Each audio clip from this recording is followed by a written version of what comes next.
Hello, hello, hello. This is Kenny Perkins, aka the Cancer Guy. And again, we have another phenomenal guest. I say it all the time. It's because I mean it. Every guest is phenomenal here at All Talk Oncology. And today is nothing short. We have a gentleman coming to you from North Carolina, Asheville. This man is an operations manager, an athlete, and he's done it all. And today we're going to talk about his journey and his battle with colorectal cancer. And we're bringing in my man, JJ Singleton. Come on now. Honored to be here. Thank you for having me. JJ, how you doing, my friend? I'm doing good. Glad to be here. Oh, man, you know what? It's a pleasure to have you. And it's always a great gift to All Talk Oncology and our guests when we can get a male on here. A lot of men don't want to talk about what they go through. And so when we can find people that are willing to be vulnerable and share their experience so that others can benefit, oh man, we love that. Yeah, that's one of the big things I wanted to, once I became comfortable enough to tell my story. I seen where there wasn't many guys out there willing to do it. So I kind of want to help break that stigma and let everybody realize that it's okay to be vulnerable, that we don't need to hide it. Absolutely. And thank you for having that courage. Let's get a little bit into JJ. Who is JJ, and what was Mr. Singleton doing prior to being diagnosed with cancer? Well, before I was diagnosed, I was working for my family at my uncle's businesses. I graduated college a few years before that from Western Carolina University. Former football player, where I played a small-time Division II college football for 2 years before I transferred out and just went to college. Loved sports, loved having fun. I started trying to get healthy and get, my life after the little wild mid-20 years and stuff. And then life changed when I was 27. Yeah. So that you were doing some great things here, being in shape, playing sports, and just being a family guy, helping with the business. That's amazing. Let me ask you, I'm sorry, go ahead. I was like, the sports. I was like, I spent 5 years coaching middle school sports after I was done playing, and always been a huge part of my life. So it was a good time back then. Look at you, giving back to the community, huh? Yeah, trying to. Yeah, for sure. So, JJ, that I always ask that question, right? Because it kind of gives a background of what people were doing, what their life was like, because most of us, we never think, hey, this is going to happen to me as far as being diagnosed with cancer. We see it, we see people that have been diagnosed, but we never think about that for ourselves. So we live our lives accordingly. But, getting diagnosed brings perspective, would you say?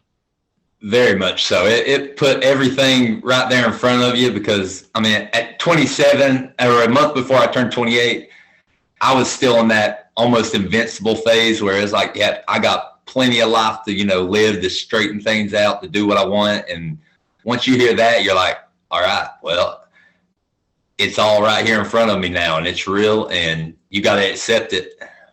Yeah.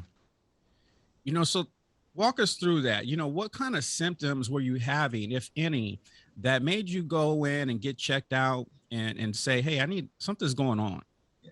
Well, to go back again, I was in 27. I spent that whole year of 2015 getting back in shape. I'd let myself go after I got hurt playing football and was done playing, where I got up to 315 pounds. So I started a huge diet, started doing CrossFit, spent that whole summer doing 2-a-day workouts because I did a CrossFit competition that August. So I was trying to be healthy, trying to get everything good. But the beginning of that summer, I started feeling a throbbing in my abdomen, and I played it off the pulled muscle, an ulcer, just your body getting used to the crazy changes you had in your diet. And it would come and go. And then throughout the summer, I noticed things like I was so tired. I was going to bed at 7 o'clock at night, and I was having problems using the bathroom. I would have blood in my stool, and I just kept playing that off to like, all right, this is a different symptom. This is this. I I would do the Google thing and I would look up like, okay, what is wrong with me? And at the bottom would always be like, yeah, colorectal cancer and stuff. I'm like, no, that's an old person's disease. I'm 27. That can't be me. And then after I did that CrossFit competition on August 1st, my body pretty much just started crashing. I couldn't drink anything. I couldn't eat anything without like having severe pain. I was throwing up every day, had like crazy burping and then I still wouldn't go to the doctor though. I still thought, I was like, it'll get better, until my mom made me. She looked at me one morning and she was like, your skin's turning gray. You're going to the doctor tomorrow. Wow. And I went into the doctor, and by that time I could pull my shirt over my like stomach and you could see the area throbbing, which was where the tumor was. That's something, when you think about an athlete, and you're going, I can understand that this is just maybe a pulled muscle, blah, blah, blah. But when it's painful just to drink water, yeah, that's something, huh? Yeah. And like, that's when I was like, it was summertime. It was August. So I was getting so dehydrated, and I was always like very hot natured, but I would have to like get in my car and turn the heat on, turn my heated seats on, because I would have such a fever because I'd be so dehydrated. When it's 90 degrees outside, I'm like pouring the sweat, but freezing. And that's when I was like, there's probably something wrong. Yeah. Well, the nice part, if I can say that, is that you did have some symptoms that prompted you to go to the doctor. Yes. Sometimes people are just asymptomatic and they go through this and they find out it's troubling. Mm-hmm. So you feel this, your mom's like, no, JJ, we are going to the doctor. You're great, my friend. Yeah. And so you go in and run us through that, so you get it scanned, or what happens. And then what did the doctor say once everything came out? Pretty much that morning I went to the doctor, and as soon as it was probably 2 minutes in his office, and he looked and felt my stomach and was like, you're getting a CT scan, go to the hospital right now.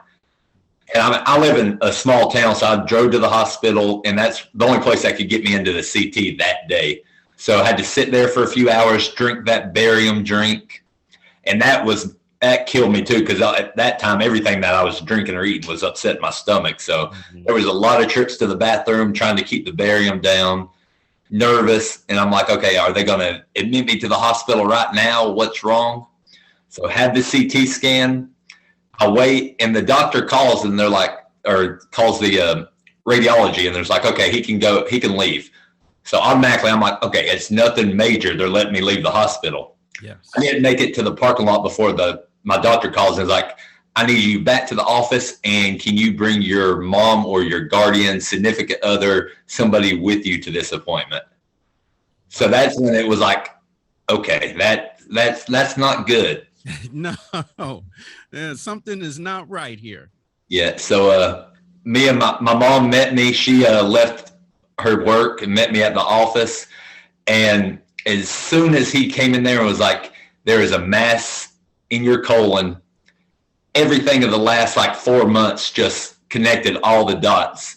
And I knew without a doubt, like before I even had to have the colonoscopy and biopsy, that it was colon cancer, just because every symptom, every issue that I hadn't told people about, it just all lined up and was unfortunately a perfect line from the start to where I was. Sure.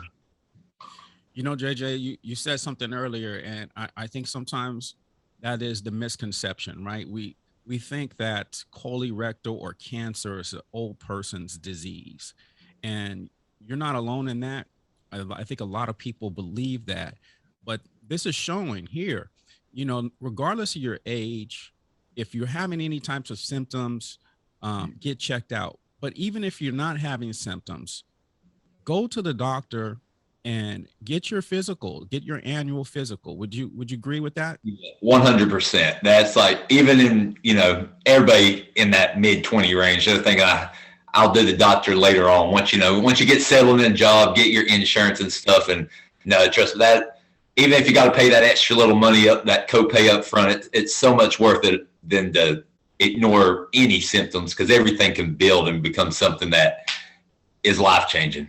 Yes. So now, JJ, you find this news out. You're getting ready to go through it. What what did they diagnose you with in the sense of their staging when it came to the colorectal cancer? At that point, I was stage 2. After they went in and did the colonoscopy, and then I had the colon resection. They tested lymph nodes, got clear margins on my colon, and so they're like, "All right, you're stage 2." It like spread throughout my colon, and they had to take a lot of my small intestines too, but it didn't spread into the lymph nodes at that time or any other organ. So that's what I was classified as. But since I was so young, and they made me go and do genetic testing. So with all that combination, they're like, we're sending you to Duke, and they decided to do 12 rounds of chemo just to make sure to kill anything else that was floating around and to mop up anything to be extra certain because I was at such a young age then. Sure. And so what is going through your mind at this time, right? I mean, 27, 28 years old, you're having 12 rounds of chemo. You've had a huge surgery. I mean, this stuff is happening quickly, right? What is going through your mind if you can go back into that moment? Oh yeah, I mean, from the time I got diagnosed to surgery was 6 days, and I was in the hospital for 16 days, and I had to have 2 surgeries in there because my body was just it wasn't cooperative.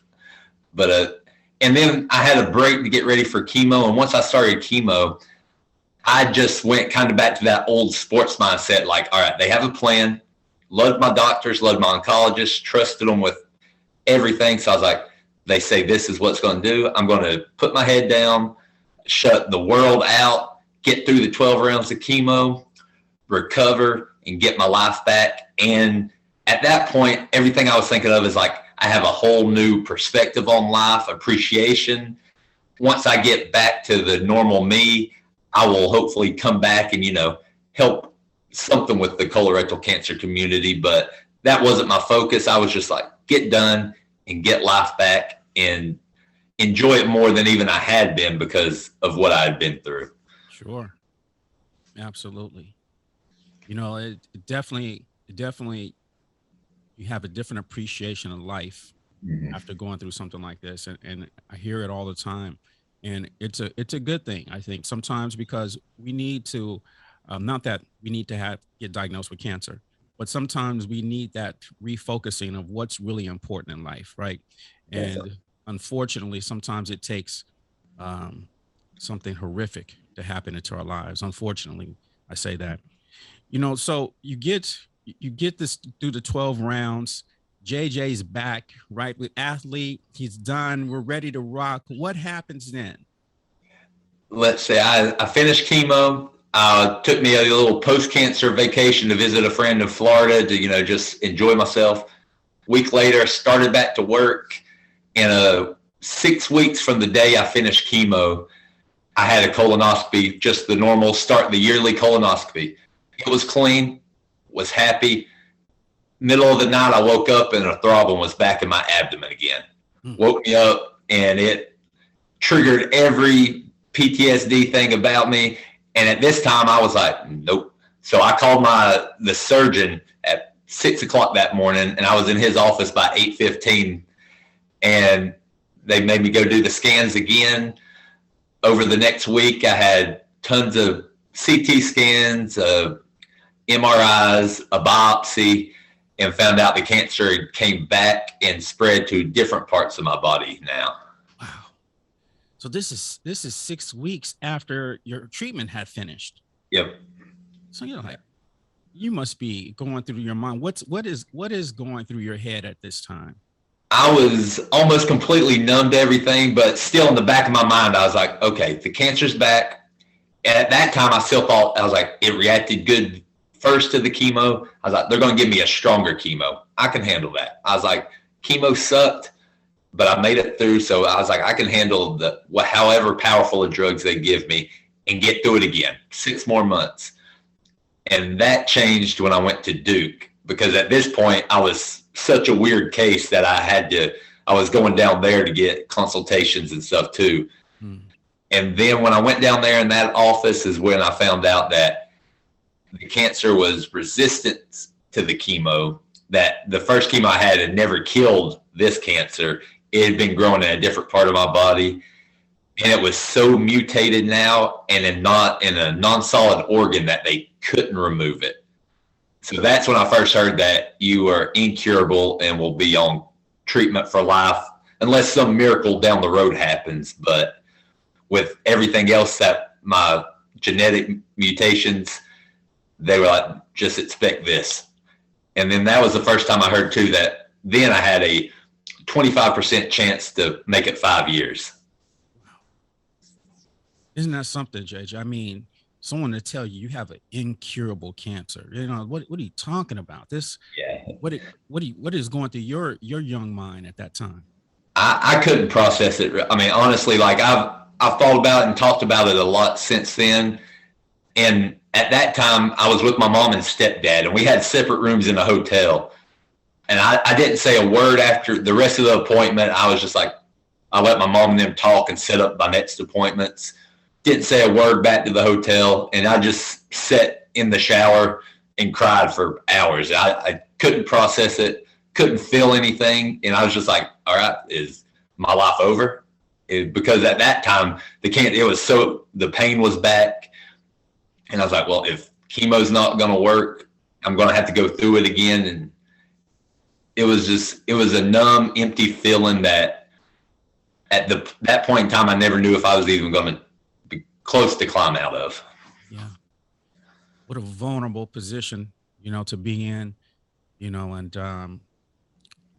I want to ask you this, how do you get the strength to move forward, right? Because it takes a certain mindset, right? Because at that point, JJ, you can give up and just be like, this is my lot, in life, or you can transform your mind to go, I'm going to do this, and that. How did you get that mindset? Oh, I had about a week and a half before they started me back on treatments. And through that time, I was like, I kind of went to a mindset. It was like, okay, they gave me that 5-year odds. I was like, don't know if that'll happen, but I'm going to work and do everything I can to make it to 30. I was like, I have friends, I have people I need to, do stuff for to make sure they know how I feel about them. So I was like, if I can make it to 30, and then we'll go from there. And that was just the start of me not having, as people say, like lifelong goals, like breaking stuff down into 3-6-month increments. Because if I thought about anything longer than that, it became too much. And I just was like, I couldn't believe that I would make it that far. Yes. Man, that's a gem. That's a gem right there. And sometimes it's not thinking too far ahead, right, JJ? It's being able to kind of stay in that moment and what you can do at that time, right? Exactly, because the longer I looked ahead, the more possibilities of things happen. The more possibility of the chemo failing, not doing this, crashing and end up in the hospital and never leaving. So it was like 3 months, 6 months, make it to 30, and then I'll reassess. Yes. So, and this is a question that, even the listeners need to know, JJ, how do you get through these hard days? Back then, I look back and I don't know how I got through them, because at that point in time, I wasn't reaching out. I wasn't going to therapy. It was all in my head. And luckily I have one of the best families that anybody could ever ask for, that gave me like undying support and love, and were always there to help me take care of the other life problems, because unfortunately those didn't quit either, just because I was dealing with this. So I just, seeing that love and support just kind of was like, all right, I got to get through this day. And somebody told me, and unfortunately this guy, he passed away early into my cancer journey and stuff. He's like, a bad day doesn't mean you're failing. You can have a bad day and you could still be doing good. So that's like, I was like, I could have 1, 2, 3 bad days in a row, but if I have one good day and I make an impact or do something productive, and for me, if I was getting up and walking for 10 minutes, or getting up and, answering an email to a doctor, I was like, that's a good day. Yeah. Yeah, absolutely. I love that. I love that because, JJ, the mindset is so important if we're going to continue on this journey and be successful. And so I love that you shared that with us. You talked about family and things like that. How did the JJ support team come into play, right? Because sometimes we don't know where that comes from, right? I know family is there, but how did your support team evolve? It's evolved a lot over the past 6.5 years because when I first started, I was tunnel visioned and I was like, all right, y'all are my friends. We're good. I got this all my own. I'm doing it. And then when the cancer came back, I went into such a, dark place mindset because I was like, all right, I don't want to get closer to people because what if I do pass away, die and stuff. But my family was always there. I had this core group of friends they came and see me every time I was in the hospital. They text me every chemo treatment I had every day where they wouldn't hear from me for a day or two. They would text. Like when I went through the 14 months where I had drainage tubes coming out, one of my friends, he was a nurse. He would come up and change my bandages on my drainage sites and stuff. So, and then throughout time when I started opening up to people, I've met people online and I've met one of the very best friends in my life over the last 2 years who's changed my support team completely. And that is all thanks to, unfortunately, cancer. So even in the worst of things, it could provide something that can change your life. I love that, right? It's your perspective on things. Mm-hmm. And JJ, I love it because you just don't know who's going to show up in your life. And here you are, you're talking about one of the most important people in your life showed up, during this whole process. What a gift, right?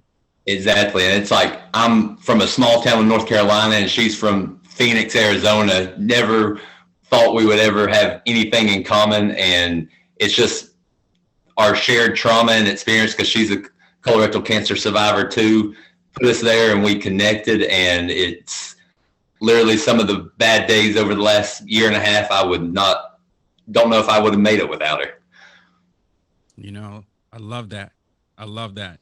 We need it. It just happens. It's interesting, JJ, as I do more and more the interviews and I speak to individuals, how that care team, that support team comes about is always amazing to me.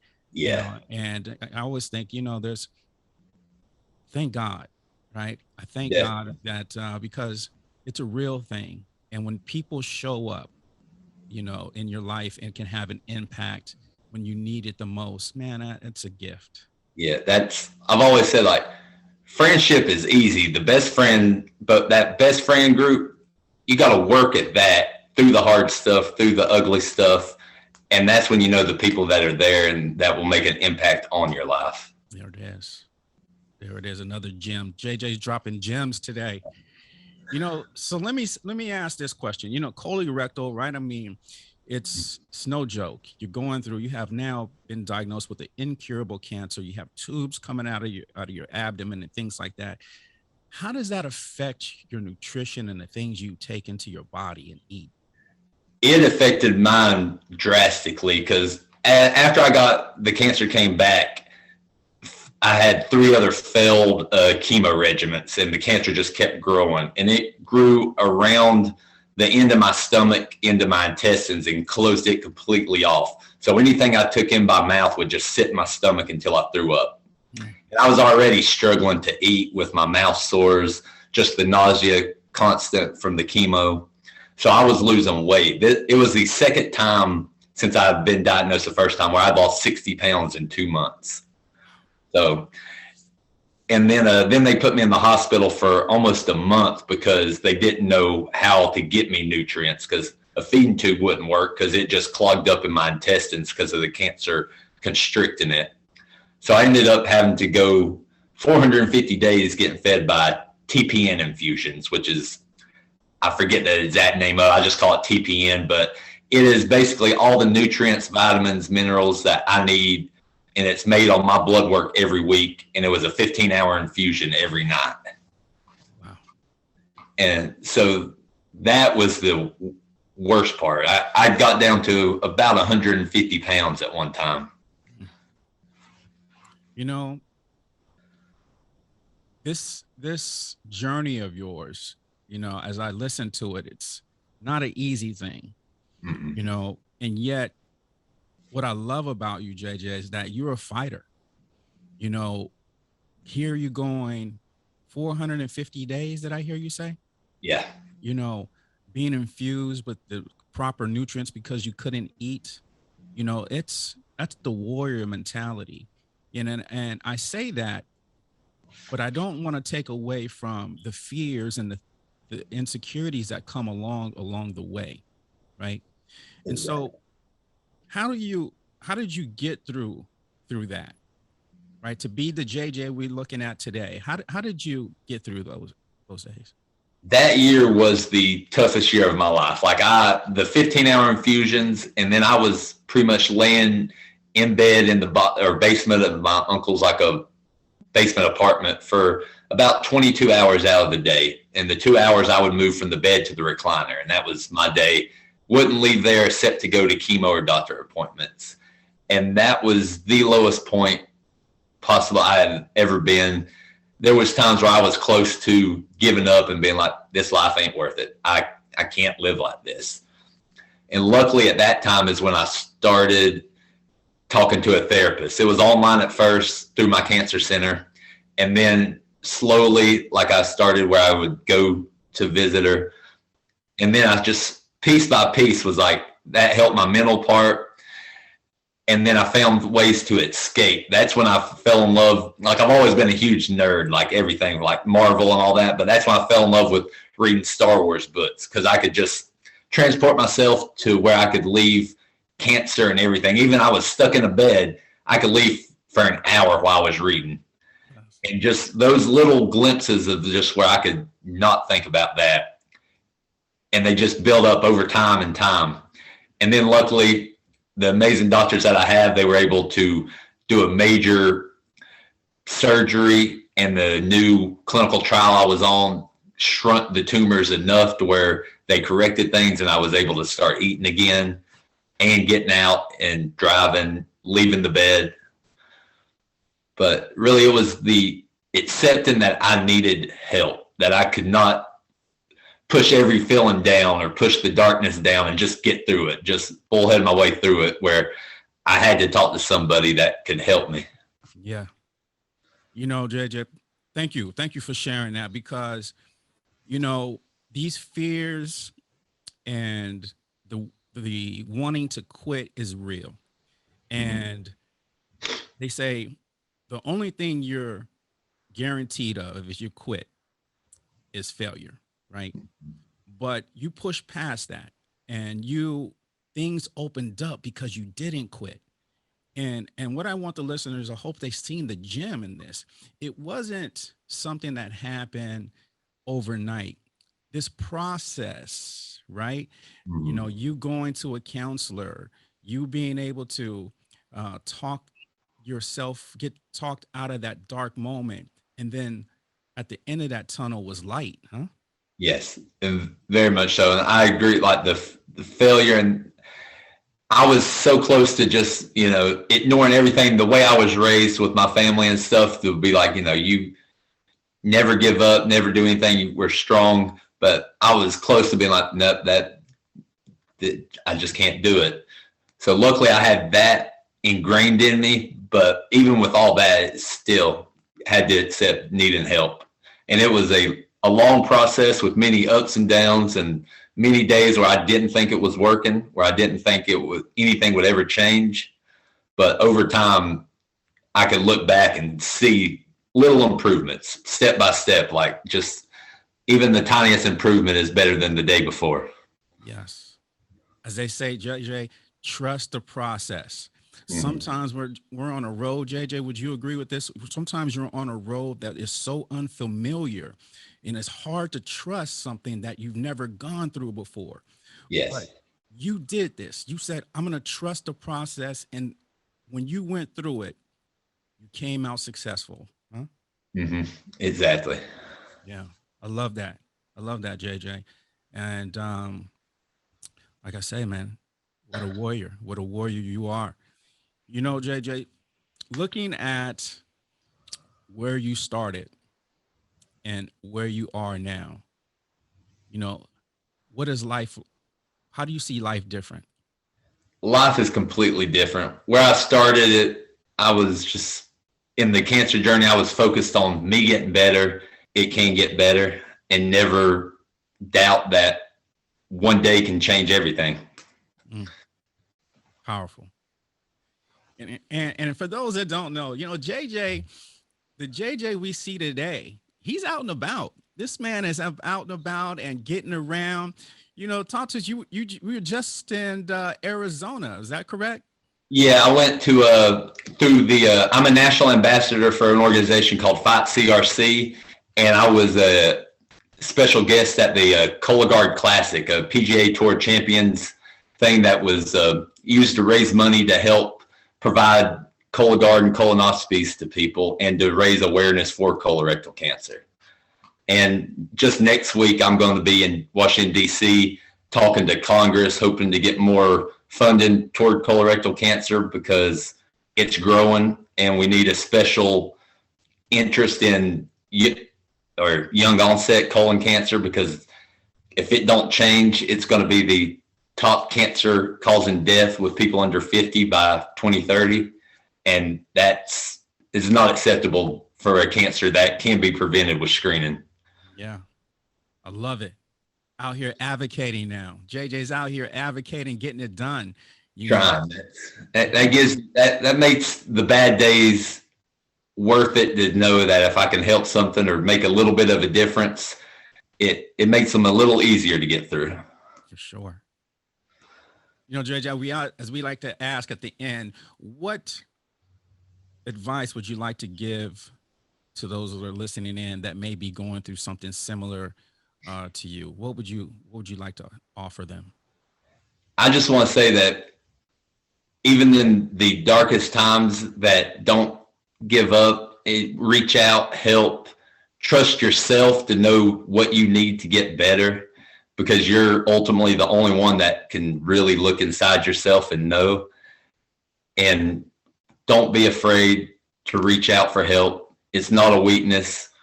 There is a stigma against mental health and cancer and PTSD and trauma, but fight through that stigma, because it can save your life. And then who knows what your life will be like on the other side. Love it. Very powerful. Thank you. JJ Singleton on All Talk Oncology. JJ, thank you so much for joining us here today. It was a pleasure having you, and continue with that mindset and continue battling and advocating for colorectal cancer. Thank you so much for having me. It was an honor, and I appreciate it so much.